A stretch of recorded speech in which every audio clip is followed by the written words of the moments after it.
Saya mengundang jemaat sekalian untuk bangkit berdiri. Kita akan membaca satu bagian firman Tuhan yang terambil dari 1 Yohanes pasal yang ketiga, ayat yang pertama sampai dengan ayat yang ke-10. 1 Yohanes pasal yang ketiga, ayat yang pertama sampai dengan ayat yang ke-10. Hai anak-anak Allah, dengarlah firman-Nya. Lihatlah betapa besarnya kasih yang dikaruniakan Bapa kepada kita, sehingga kita disebut anak-anak Allah.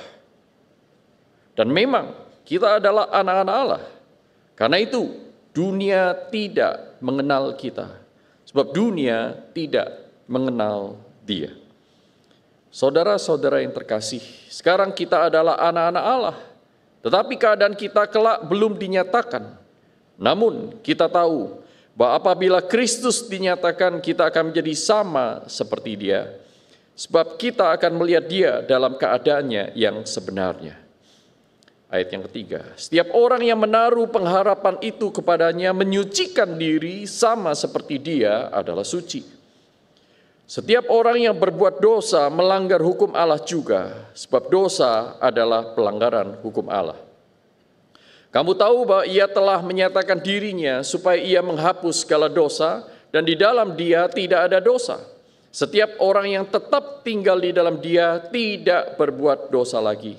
Setiap orang yang tetap berbuat dosa tidak pernah melihat dan tidak pernah mengenal Dia.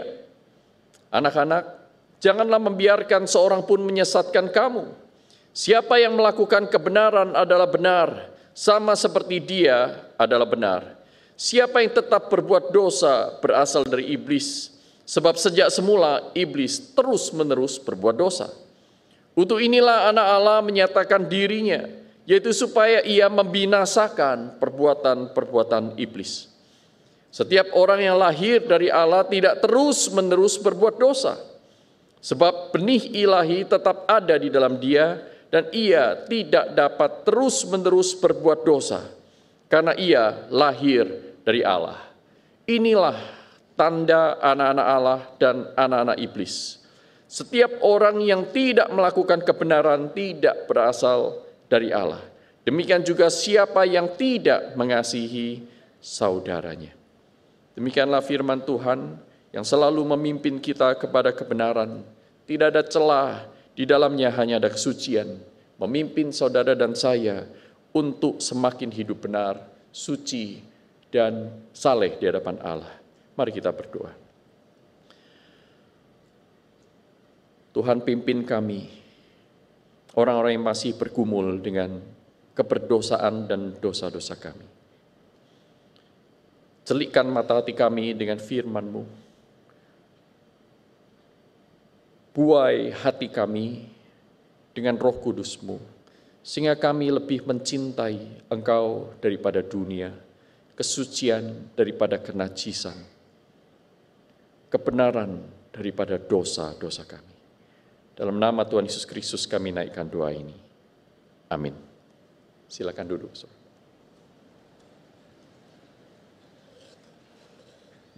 Saudara, apa bedanya penjahat dan mantan penjahat? Apa bedanya pecandu dan mantan pecandu? Apa bedanya pemerkosa dan mantan pemerkosa?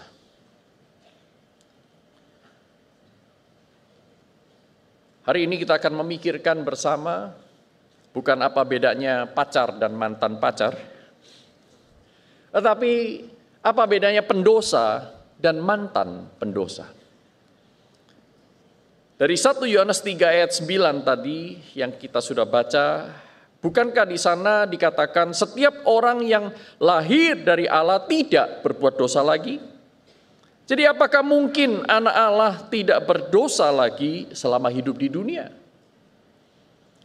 Abraham berbohong, Yakub menipu, Nuh mabok, Yunus melarikan diri dari hadapan Allah, bahkan Daud pezina, pongah dan sombong.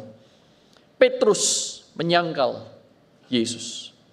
Paulus pembunuh. Thomas adalah peragu. Saudara dan saya juga memiliki banyak sekali dosa, dan bahkan ketika kita sudah menjadi orang yang percaya, bukan? Di dalam Katekismus Heidelberg, di sana dijelaskan bahwa apakah kita bisa diselamatkan oleh karena perbuatan baik kita, jawabannya tidak bisa. Bahkan kita terus-menerus menambah dosa setiap hari. Saudaraku, di kitab yang sama, dalam 1 Yohanes ini, pasal 1 ayat yang ke-8, di sana juga dikatakan, jika kita berkata bahwa kita tidak berdosa, maka kita menipu diri kita sendiri, dan kebenaran tidak ada di dalam diri kita. Jadi saudaraku, kita melihat di sini bahwa Alkitab mengajarkan bahwa orang fasik itu adalah pendosa. Mereka adalah orang yang terus-menerus melakukan dosa, menikmatinya dan memberi diri dikuasai oleh dosa. Sedangkan orang benar atau anak-anak Allah adalah mantan pendosa. Dalam Efesus pasal 5 ayat 8 dikatakan, memang dahulu kamu adalah kegelapan, tetapi sekarang kamu adalah terang di dalam Tuhan. Jadi kalau keduanya, baik pendosa maupun mantan pendosa, anak-anak dunia maupun anak-anak Allah, masih berbuat dosa di dunia ini selama kita hidup, apa yang membedakan anak-anak Allah dari anak-anak dunia? Apa yang membedakan pendosa dari mantan pendosa? Bagaimana saudara dan saya bisa tahu dan mengukur diri kita? Kita ini ada di mana? Pasal 3 ayat 1 dalam 1 Yohanes ini mengatakan, karena ini dunia tidak mengenal kita, yaitu sebab dunia tidak mengenal Allah. Pasal 3 ayat 1, perhatikan di sana. Lihatlah betapa besar kasih yang dikaruniakan Bapa kepada kita, sehingga kita disebut anak-anak Allah, dan memang kita adalah anak-anak Allah. Di sini terjemahkan karena itu, karena ini dunia tidak mengenal kita. Sebab apa? Sebab dunia tidak mengenal Allah. Saudaraku, terjemahan yang mungkin lebih letterlux, lebih harafiah adalah kata mengenal di sana menggunakan kata ginosko. Kata dasarnya ginosko, artinya bergaul karib, saudaraku. Mengapa dunia tidak mengenal kita? Karena dunia tidak mengenal Allah. Mengapa dunia tidak bergaul karib dengan kita? Mengapa dunia berbeda dengan kita? Mengapa dunia seringkali berseberangan dengan kita? Karena dunia juga berseberangan dengan Allah. Dunia tidak bergaul karib dengan Allah. Ini menjadi pembeda yang besar sekali. Pendosa tidak bergaul karib dengan Allah. Mantan pendosa bergaul karib dengan Allah. And that makes a huge difference. Tetapi pasal 3 ayat yang kedua menyatakan demikian, saudara. Saudara-saudara yang terkasih, sekarang kita ini adalah anak-anak Allah by stages, dengan status anak-anak Allah, karena memang kita adalah anak-anak Allah. Tetapi keadaan kita kelak belum dinyatakan. Sehingga kita masih hidup bercampur dengan anak-anak dunia. Namun kita tahu bahwa apabila Kristus dinyatakan nanti, ketika dia datang lagi sebagai hakim, kita akan menjadi sama seperti dia. Sebab kita akan melihat dia dalam keadaannya yang sebenarnya. Saudaraku, namun untuk sekarang ini, nanti di akhir zaman kita akan menjadi serupa dengan Allah, serupa seperti Allah. Kita tidak menjadi Kristus, kita menjadi serupa dengan Kristus, seperti Kristus. Tetapi itu kan nanti. Bagaimana dengan sekarang? Saya mengandaikan Rasul Yohanes mulai memikirkan, iya, kalau sekarang ini bagaimana? Kalau nanti kita memang pasti akan dibedakan. Allah akan memberikan kita tubuh yang baru, kita akan menjadi sama seperti Kristus. Tetapi sekarang ini bagaimana? Itulah sebabnya Rasul Yohanes melanjutkan dari ayat yang ketiga sampai dengan ayat yang ke-10. Paling tidak yang saya tangkap di bagian ini, ada dua hal yang membedakan pendosa dengan mantan pendosa, anak-anak dunia dari anak-anak Allah. Yaitu apa? Yang pertama, respons pribadi terhadap Kristus. Yang kedua adalah respons pribadi terhadap dosa. Dan kedua respons ini lahir dari bergaul karib dengan Allah yang sudah dinyatakan di ayat yang pertama tadi.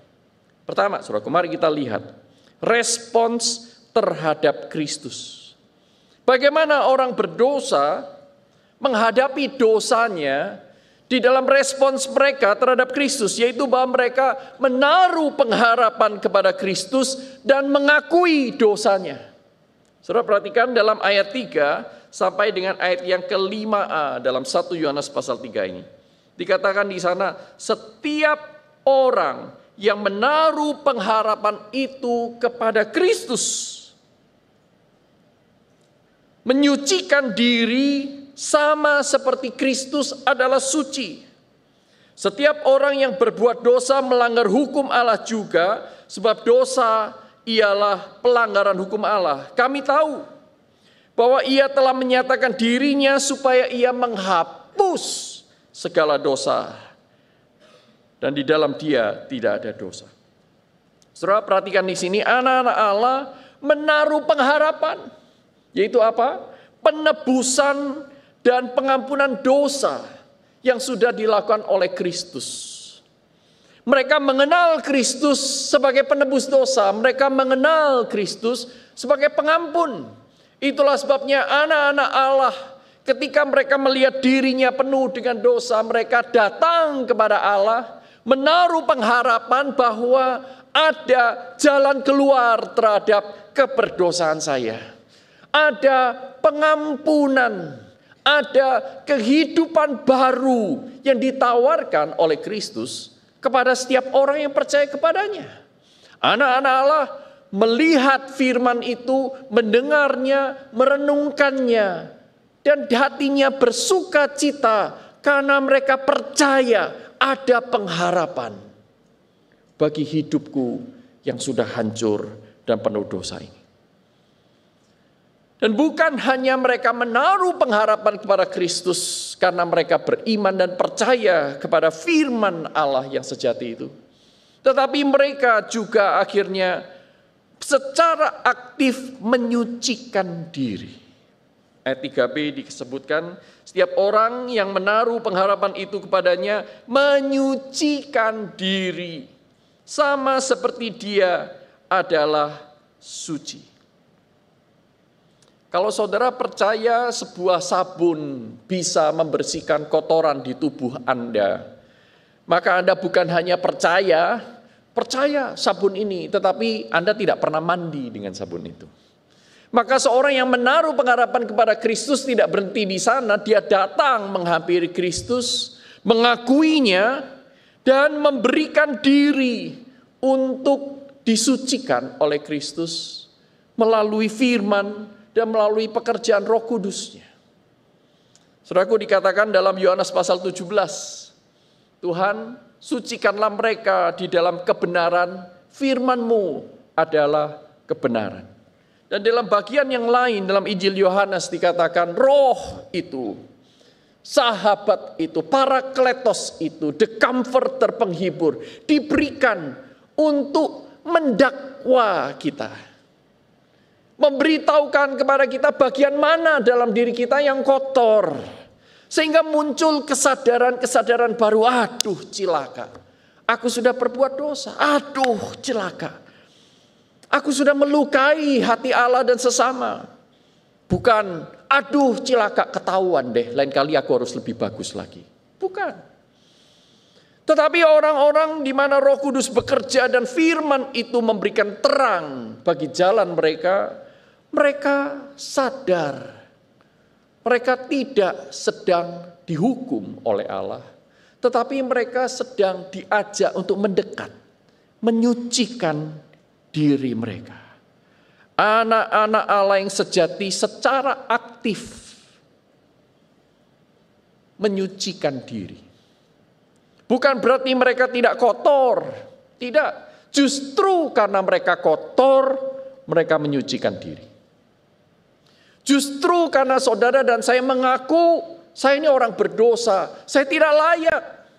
Itu sebabnya aku datang kepada Allah untuk memohon pengampunan supaya dosaku disucikan di dalam darah Tuhan Yesus Kristus yang sudah tercurah di Kalvari 2000 tahun yang lalu. Karena saudara percaya dan saudara menaruh pengharapan kepadanya. Saudaraku, orang-orang seperti ini menyadari dosanya dan bahaya-bahaya laten kalau dosa itu dibiarkan. Dia mengakuinya di hadapan Tuhan, memohon dan menerima pengampunan dari Tuhan Yesus. Saudaraku, dalam 1 Yohanes pasal 1 ayat 8 dan ayat 9 tadi saya sempat kutip di depan, dikatakan demikian. Namun kutuliskan kepada kamu perintah baru juga, yang benar di dalam Dia dan di dalam Dia, sebab kegelapan sedang lenyap dan terang yang benar telah bercahaya. Siapa yang berkata bahwa ia ada dalam terang tetapi ia membenci saudaranya? Oh, maaf, itu pasal yang kedua ya, makanya kok nggak nyambung. 1 Yohanes pasal 1 ayat 8 sampai 9. Jika kita berkata bahwa kita tidak berdosa, kita menipu diri kita sendiri dan kebenaran tidak ada di dalam kita. Jika kita mengaku dosa kita, Ia setia dan adil, sehingga Ia akan mengampuni segala dosa kita dan menyucikan kita dari segala kejahatan. Dari terang ini, kita membaca pasal 3 tadi, kita mengertinya bahwa bukan kita yang menyucikan diri kita sendiri, tetapi kita berkooperasi, bekerja sama dengan Allah. Bagian kita adalah membawa dosa-dosa itu, mengakui di hadapan Tuhan. Di dalam doa, di dalam percakapan dengan mungkin hamba-hamba Tuhan, orang-orang yang lebih senior, yang dewasa rohani, yang bukan bermulut ember. Saudara datang, saudara mengakui di hadapan Tuhan, supaya Tuhan menyucikannya. 2 Korintus 5 ayat 15 sampai 17 dikatakan demikian. Kristus telah mati untuk semua orang supaya mereka yang hidup tidak lagi hidup untuk dirinya sendiri tetapi hidup untuk Dia yang telah mati dan telah dibangkitkan untuk mereka. Sebab itu kami tidak lagi menilai seorang pun juga menurut ukuran manusia. Jika kami pernah menilai Kristus menurut ukuran manusia, sekarang kami tidak lagi menilainya demikian. Jadi, siapa yang ada di dalam Kristus, ia adalah ciptaan baru. Yang lama sudah berlalu, sesungguhnya yang baru sudah datang. Ini adalah anugerah yang besar. Saudara, dosa yang diselesaikan dengan Kristus akan menjadi bagian masa lalu. Tetapi dosa yang belum diselesaikan, belum diakui di hadapan Tuhan, dosa-dosa tersebut akan tetap menjadi bagian masa lalu, masa kini, bahkan sampai masa yang akan datang. Saya ulangi lagi. Dosa yang kita akui, kita selesaikan di hadapan Tuhan, kita mohon pengampunan dari Tuhan, akan menjadi bagian masa lalu. Masa lalu, titik, berhenti di sana. Tetapi dosa yang saudara masih simpan, saudara tidak berani akui di hadapan Tuhan, saudara masih sembunyi-sembunyi menikmatinya, dosa itu akan terus bercokol dan menjadi bagian hidupmu masa kini sampai masa yang akan datang. Saudaraku, dosa yang diselesaikan sebagai bagian masa lalu itu akan menjadi vaksin yang berharga untuk masa kini dan masa yang akan datang. Aku nggak mau melakukan itu lagi. Karena apa? Karena dulu dia sudah merusak kehidupanku. Tetapi sekarang aku hidup yang baru. Jadi pengalaman jatuh di masa yang lalu akan menolong Anda untuk menjadi lebih kuat di masa yang sekarang. Jikalau dosa-dosa itu diampuni oleh Kristus, kita selesaikan. Tetapi sebaliknya, dosa yang belum kita selesaikan akan menjadi sel kanker atau bom waktu yang akan terus merusak, semakin lama semakin berkembang dan meniadakan dan menghancurkan masa depan Anda dan saya. Berapa banyak di antara kita sadar akan hal ini? Sebut saja pemuda ini bernama H, inisialnya. Saya berjumpa dengan dia kira-kira 20-an tahun yang lalu. Dia tiba-tiba hadir di dalam persekutuan pemuda tempat saya melayani. Selesai acara persekutuan itu di Sabtu malam, dia menjumpai saya secara pribadi dan berkata, "Bolehkah saya bicara sebentar? Saya ingin sharing." Kemudian boleh, saya ajak dia masuk ke kantor saya. Ini seorang pemuda yang entah kenapa Tuhan itu hantar datang ke gedung gereja. Saya tanya, "Kamu kenal siapa di sini?" Nggak ada yang dia kenal. Tapi dia bisa datang, saudaraku. Kemudian dia berkata, singkat cerita, dia mengaku bahwa dia melakukan seks bebas selama remajanya, semasa remajanya. Hatinya gelisah, didera oleh rasa bersalah. Tetapi dia tidak tahu harus bagaimana sampai akhirnya dia datang ke gereja itu. Dan pada saat itu saya yang sedang melayani sebagai pembina pemuda, salah satu pembina pemuda, dan dia mengajak saya berbicara. Dia berkata, "Saya mengakui dosa-dosa saya mau bertobat, saya tidak mau melakukan itu lagi, tetapi saya tidak kuat. Saya butuh yang lebih kuat dari saya sendiri." Maka saya perkenalkan dia dengan Kristus. Dan saya membimbing dia selama bertahun-tahun, dan saat ini terakhir saya berjumpa dengan dia dan istrinya. Keluarga yang baik. Mereka melayani Tuhan dengan giat. Saya bersyukur melihat kehidupan yang diubahkan. Yang sebenarnya hal ini ditawarkan kepada saudara dan saya. Tetapi apa yang saudara dan saya betul-betul mau? Kita mau tetap menjadi pendosa atau menjadi mantan pendosa? Kalau orang bertanya kepada si H ini, "Apakah dulu kamu pernah melakukan itu?" "Ya, saya pernah berbuat dosa, bahkan lebih dari yang saya ceritakan." "Berarti kamu itu kurang ajar ya?" "Ya, saya dulu kurang ajar." "Kamu bobrok ya?" "Ya, saya bagian dari kebobrokan keluarga saya, kerusakan masyarakat. Tetapi itu dulu menjadi bagian dari masa lalu." Nah, saat ini dia menghidupi masa yang baru sebagai anak-anak Allah. Kedua, saudaraku, selain respons terhadap Kristus yang percaya, menaruh pengharapan dan bekerja sama dengan Dia, menyucikan diri, maka respons terhadap dosa adalah tidak berkanjang di dalamnya. Surah 5b sampai dengan ayat yang 10 dikatakan, "Dan di dalam Dia, di dalam Kristus tidak ada dosa. Setiap orang yang tetap tinggal di dalam Dia tidak berbuat dosa lagi. Setiap orang yang tetap berbuat dosa tidak pernah melihat dan tidak pernah mengenal atau bergaul karib dengan Dia." Anak-anak, janganlah membiarkan seorang pun menyesatkan kamu. Siapa yang melakukan kebenaran adalah benar, sama seperti Dia adalah benar. Tetapi siapa yang tetap berbuat dosa berasal dari iblis. Sebab sejak semula iblis terus-menerus berbuat dosa. Saudaraku yang terkasih, saya sering mendengar orang yang berkata, "Oh, enak ya jadi orang Kristen itu. Percaya saja cukup, selamat. Dan tidak ada dosa yang akan menggagalkan rencana atau karya Kristus di kayu salib." Jadi ya, percaya saja.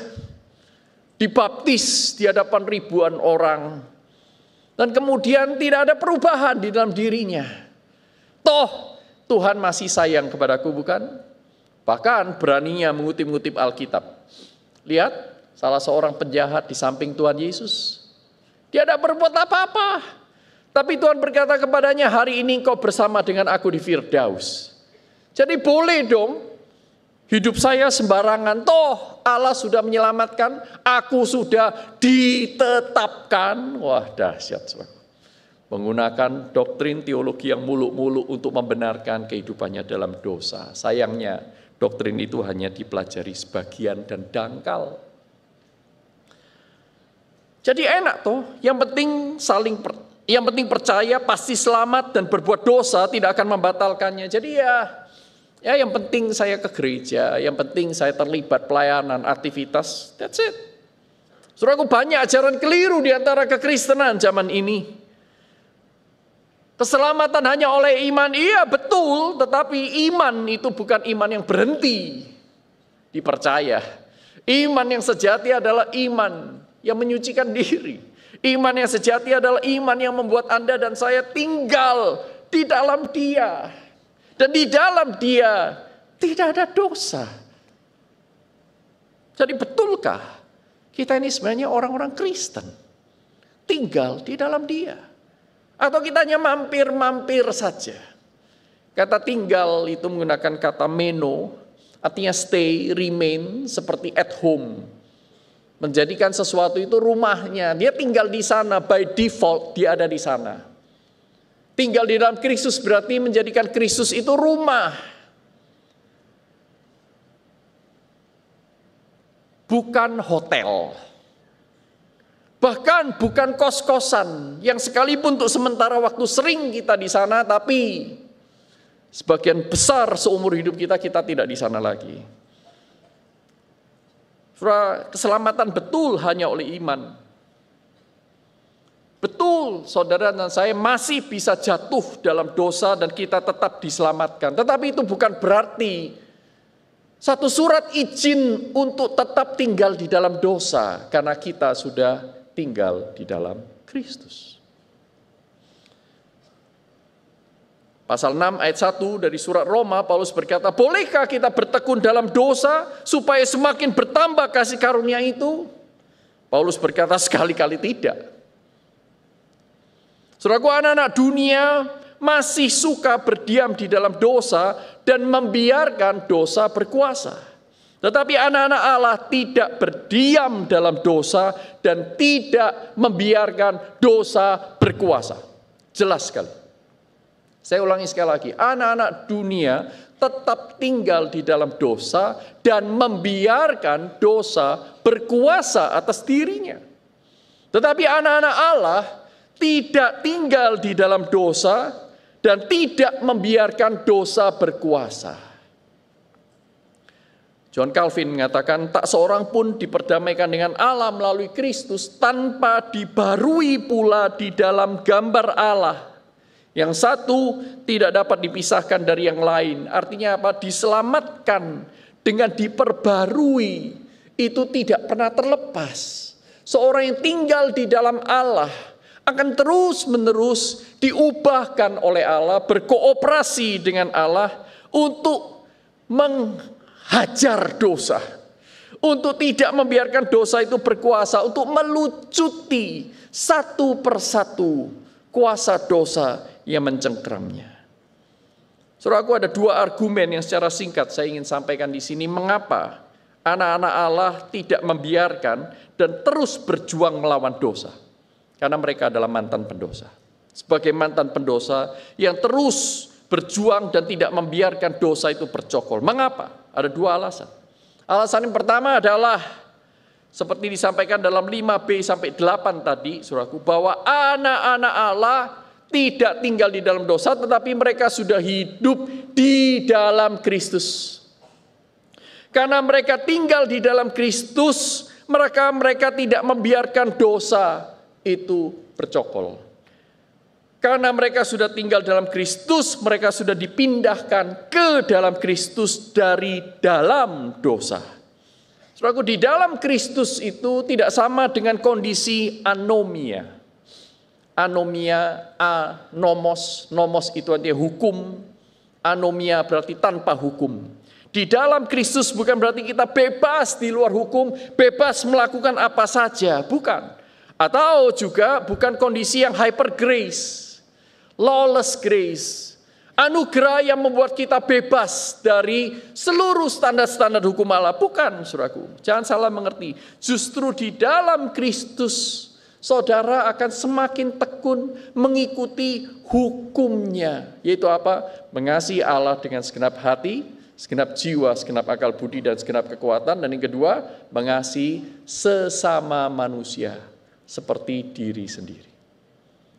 Di dalam Kristus, saudara akan semakin mencintai Allah, semakin mencintai sesama. Di luar Kristus, Anda akan semakin membenci Allah dan membenci sesama. Saudaraku, dikatakan di dalam Kristus tidak ada dosa.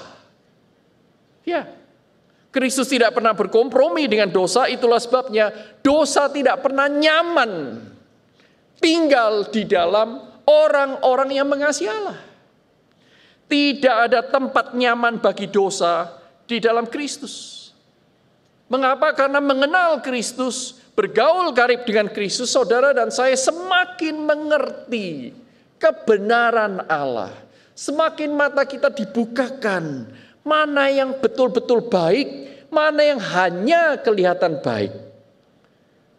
Mana yang betul-betul berguna dan mana yang kelihatannya saja berguna tetapi menjerat kita sampai kita itu terus-menerus berdosa. Di dalam Kristus ada pencerahan-pencerahan. Di dalam Kristus ada pengetahuan-pengetahuan yang bermanfaat. Di dalam Kristus saudara dan saya semakin mengerti apa yang layak diperjuangkan dan apa yang harus cepat-cepat dijauhkan. Itulah sebabnya saudaraku, untuk orang-orang yang tetap tinggal di dalam Kristus, mereka yang bertekun tinggal di dalam Kristus, dosa akan diperangi secara maksimal. Mengenal Kristus artinya menjadi sekutu Allah. Kita akan secara aktif bersama dengan Allah membinasakan perbuatan-perbuatan iblis. Saudara, pada masa remaja saya suka sekali berjudi. Saya tinggal di dalam keluarga yang tadinya penjudi, puji Tuhan, sekarang sudah minimal. Keluarga saya keluarga penjudi, ada apa-apa kita pasang taruhan. Nonton sepak bola taruhan, nonton tenis taruhan, main biliar taruhan. Apapun kami judikan. Tetapi ketika saya berkenalan dengan Tuhan, saya mulai mengakui dosa-dosa saya bergumul dan saya mulai diubah sedikit demi sedikit. Mulai datang ke gereja, tetapi tidak berhenti hanya sebagai pengunjung gereja. Saya mulai ikut PA. Saya belajar Alkitab. Saya disayangi, dikasihi oleh saudara-saudara seiman. Saya melihat kebenaran-kebenaran itu semakin dibukakan. Kalau biasanya saya suka main biliar itu, satu minggu bisa minimal 2 kali, maksimal 4 kali. Dan selalu ada judinya, kalau tidak ada judi tidak seru. Ada ulangan pun, ada ujian pun, saya mengajak tetangga saya, yuk kita main yuk. Nah biasanya kalau saya kalah, duit saya habis, apa yang saya lakukan? Saya mencuri uang dari orang tua saya. Mereka tidak tahu atau kalaupun tahu mereka diam-diam. Karena setiap kali pagi uang mereka berubah jumlahnya. Tetapi semenjak saya mengenal Kristus, saya mengerti bahwa Tuhan tidak menghendaki anak-anak Allah untuk mencuri, Tuhan tidak menghendaki anak-anak Allah untuk bersaksi dusta, Tuhan tidak menghendaki anak-anak Allah untuk berjudi. Karena itu bukan jalan kebenaran. Dan saya mendapati bahwa judi, mencuri, dan lain-lain itu sangat-sangat toksik. Sangat toksik. Apalagi sekarang. Saya semakin menyadarinya, dan semakin saya menyadarinya, semakin saya menjauhinya. Tetapi semuanya tidak berjalan secara instan, butuh waktu, saudara. Mulai dari 1 minggu, dari 2-4 kali, sekarang menjadi 1 minggu sekali. Saya itu ngajak teman saya, sisanya saya diajak. Sampai akhirnya saya tidak ngajak sama sekali, tapi kalau diajak sesekali saya ikut. Mulai menurun frekuensinya. Sampai akhirnya saya menolak ajakan teman saya dengan alasan saya sibuk, saya ada acara di gereja dan lain-lain. Sampai sekarang, saudaraku, saya tidak berjudi lagi. Waktu saya masih sekolah di Calvin Seminary di Amerika, antara 2003 sampai 2010 itu, saya tidak berjudi. Cuman kalau ada teman saya mengajak saya main pingpong, dia berkata, yang kalah harus bayarin minuman. Beli Coca-Cola atau yang lain, saya iakan.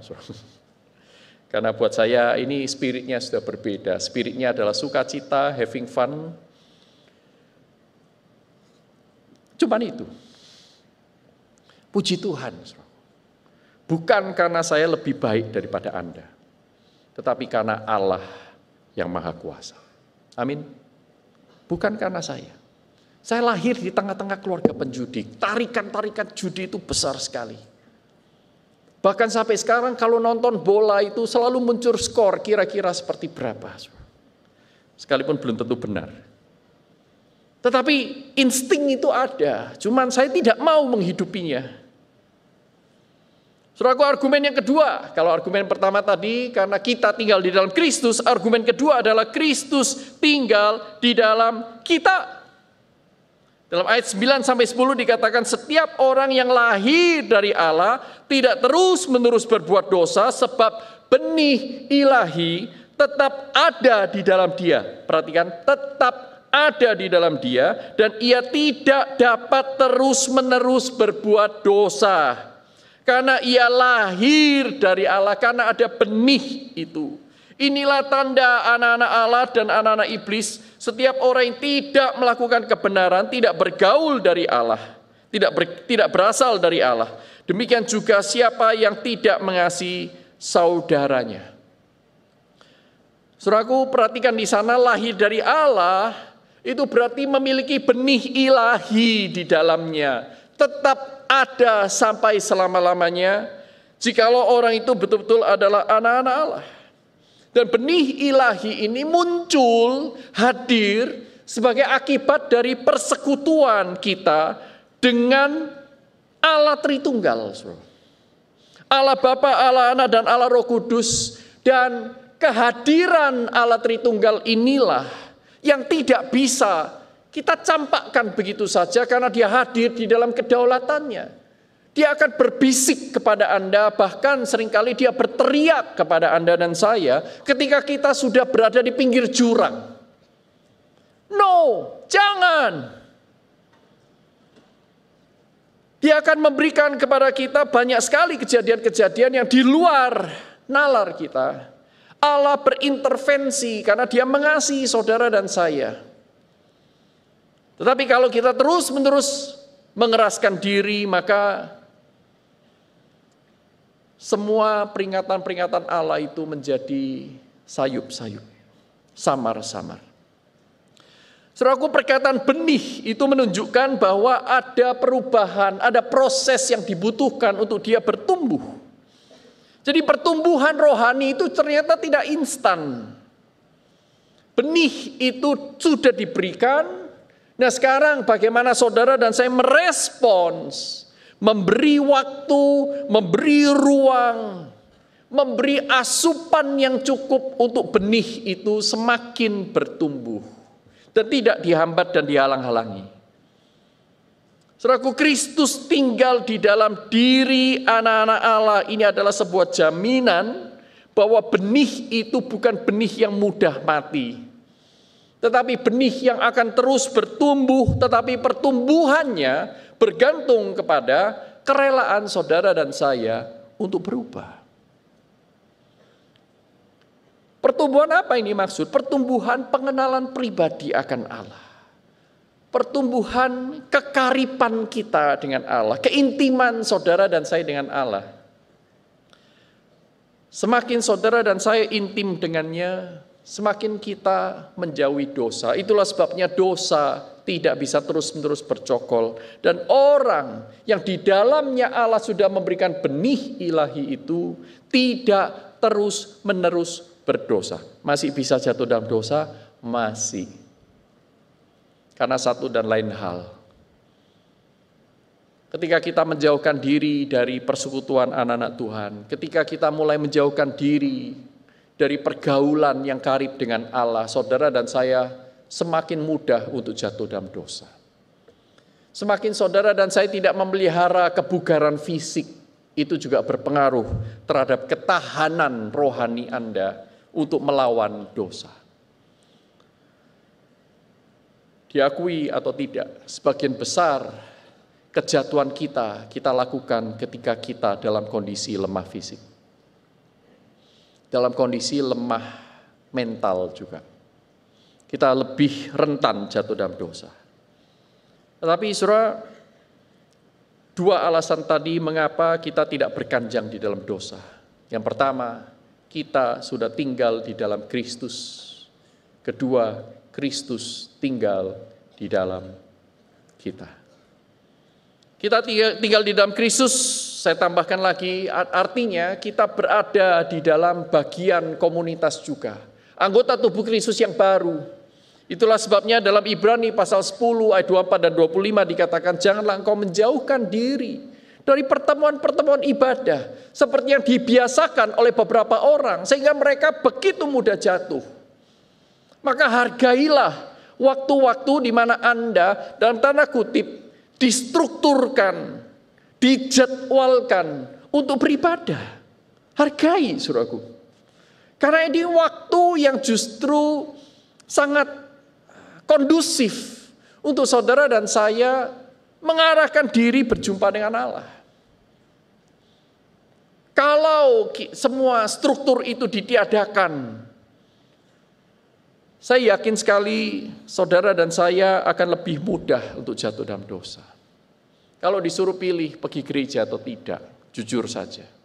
Kita akan memilih, online saja. Cari gereja yang gak usah diabsen. Karena apa? Kita gak kepingin dikontrol. Kita gak kepingin tinggal di dalam Kristus sesungguhnya. Nah, saudaraku, tanda sejati anak-anak Allah bukan berarti mereka tidak bisa berbuat dosa sama sekali, bukan. Tetapi ayat 10 mengatakan tanda sejati anak Allah yaitu mereka akan menghasilkan buah iman. Tanda sejati anak dunia adalah mereka tidak bisa menghasilkan buah kebenaran. Tetapi sebaliknya, anak-anak Allah lah yang paling memungkinkan menghasilkan buah-buah kebenaran. Yaitu kasih kepada Allah, kasih kepada sesama. Saudaraku, saya akan tutup dengan sebuah cerita, kisah nyata. Jackie Hill Perry. Jackie Hill nama aslinya, dia menikah dengan Passion Perry, maka dia mendapatkan nama akhir Perry. Dia adalah seorang wanita penyair, penulis Kristen. Menulis banyak sekali lagu-lagu hip hop. Dia membagikan kisahnya tentang pergumulannya dengan ketertarikan sesama jenis. Dan pertobatannya menjadi seorang Kristen dalam bukunya Gay Girl, Good God. Jackie Hill mengalami sexual abuse sewaktu kecil. Dan bagi dia ini berkontribusi terhadap kebingungannya akan identitas gendernya. Sejak usia 4 tahun Jackie mengira bahwa ia seharusnya terlahir sebagai anak laki-laki. Dan pada usia 6 tahun dia mulai meniru kecenderungan laki-laki, misalnya berdiri waktu pipis. Umur 6 tahun. Umur 17 tahun dia terlibat di dalam serangkaian hubungan pacaran dengan sesama jenis. Jackie merinci pergumulannya dengan godaan dan proses memahami identitasnya itu di dalam Kristus. Dia tekankan in Christ. Aku berusaha memahami identitas genderku di dalam Kristus, bukan di dalam perasaanku. Dan dia menemukan kalimat yang dia pakai, Mengasihi Kristus bukan berarti berubah menjadi straight, heteroseks dalam waktu semalam. Enggak terjadi, saudaraku. Dan dia menekankan bahwa hidup ini adalah perjalanan. Dan perjalanan ini bukan masalah menjadi straight, menjadi heteroseks, menjadi lurus. Tetapi perjalanan ini adalah tentang mencari kekudusan dan menemukan kepuasan di dalam Kristus, di atas segalanya. Saudaraku, melalui doa, dukungan komunitas, khususnya keluarganya, dan komitmen yang dalam untuk mengikuti Yesus, Jeki sampai hari ini terus menapaki perjalanan imannya. Dia menikah dengan seorang laki-laki yang cinta Tuhan juga, dan dikaruniai sekarang ini sudah memiliki 4 orang anak. Dan dia melalui bukunya, dia mendorong orang lain untuk menemukan jati diri mereka di dalam Kristus. Di dalam Kristus. Saudaraku, setiap kita punya insting-insting berdosa. Ada orang yang suka mencuri, ada orang yang suka berbohong, ada orang yang suka takut, orang suka khawatir, orang yang mempunyai kebutuhan penerimaan yang besar sekali sampai pada level disorder. Saudaraku. Kita punya kecenderungan-kecenderungan berdosa, bukan hanya homoseksual. Faktornya banyak, tetapi saya tidak mau cerita di sini. Namun, saudaraku, memiliki kecenderungan itu dengan aktif melakukannya, itu 2 hal yang berbeda. Kalau saya tanya kepada saya, apakah saya punya kecenderungan berdosa? Banyak sekali. Saya malah takut cerita kepada Anda, nanti Anda tersandung. Tetapi apakah saya menghidupinya, memberi kecenderungan itu makan sampai berbuahkan pada perbuatan? Saudaraku, di sanalah perbedaan antara pendosa dan mantan pendosa. Mari kita tundukkan kepala.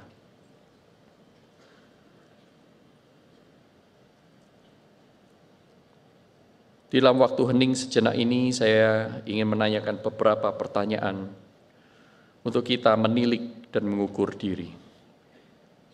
Jadi sebenarnya, apakah kita ini anak-anak Allah atau anak-anak dunia? Pendosa atau mantan pendosa? Bagaimana Anda bergaul dengan Allah? Mari mengukur diri. Bagaimana respons kita terhadap Injil Yesus Kristus yang mengampuni dosa? Apakah kita mau percaya, mengaku dosa di hadapannya, serius bertobat dan memohon pengampunannya? Atau masihkah ada dosa-dosa yang sebenarnya belum kita akui dan mau bereskan di hadapan Tuhan? Bagaimana respons kita terhadap dosa? Apakah kita masih menikmati berkanjang dalam dosa-dosa tertentu, tetap tinggal di dalamnya? Mengapa ya demikian? Apakah kita sungguh-sungguh mengasihi Allah hingga ingin menjauhi dosa? Atau sebenarnya kasih kepada Allah itu hanya sambil lalu jubah kultur atau kebiasaan religi?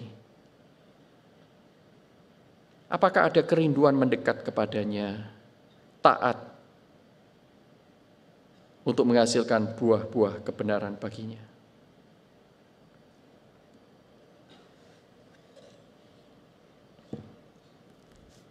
Tuhan, ini kami, orang-orang yang masih bergumul melawan dosa-dosa kami. Tariklah kami semakin mendekat kepadamu. Celikkan mata hati, pikiran, bahkan perasaan kami, sehingga kami mengerti betapa berbahayanya dosa itu. Dia akan mengikat ketika dia menawarkan kebebasan. Dia akan meracuni ketika dia menawarkan pemuasan. Dan dia akan mendustai kami ketika dia menawarkan kebenaran. Tuhan, tolong kami untuk mendekat kepadamu, menjauhi dosa-dosa kami. Di dalam nama Tuhan Yesus Kristus, Juru Selamat kami yang hidup ini, kami Tuhan, ampuni kami akan dosa-dosa.